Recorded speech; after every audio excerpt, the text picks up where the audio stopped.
In chapter 1 of the book, the original imagery that Sharma gives us is when he was a young boy, racing home from school to find his home in flames.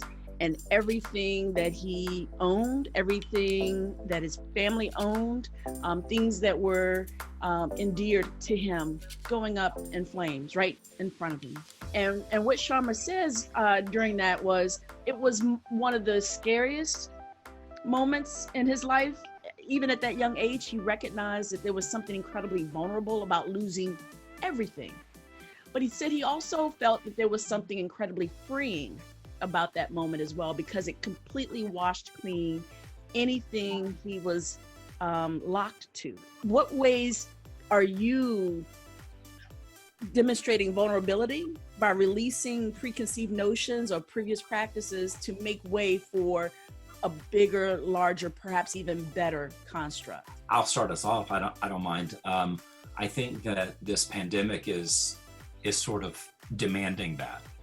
I'm teaching for the first time online, and oh my goodness, I've been teaching since 1990, and this is probably as scared as I have been in the classroom, because it's so new, and I don't want to look like the old dinosaur trying to figure things out. So I, really making sure that I'm on top of my game online. And so I at least for me, this pandemic is a great example of how it really burns the house down and makes you reinvent things. Even classes that I've been teaching, gosh, I could teach it in my sleep.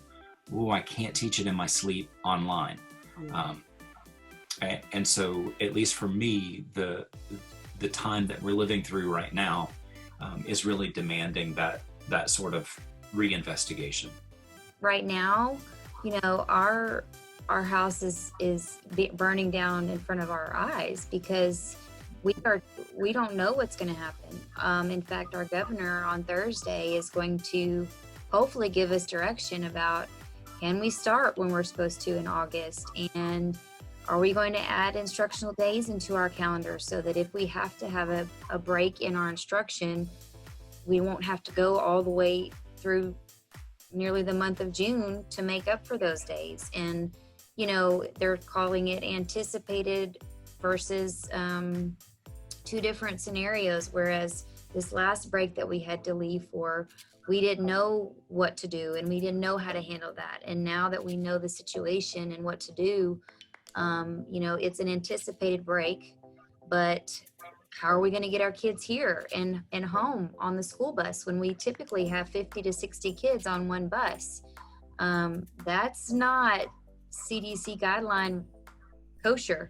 And are we going to make our kids wear masks every time they come in the building? And are we going to do temperature checks? And, are we going to have a certain number of kids per classroom and they're a cohort and they stay together? And if one of those gets sick, all of those are quarantined for 14 days, or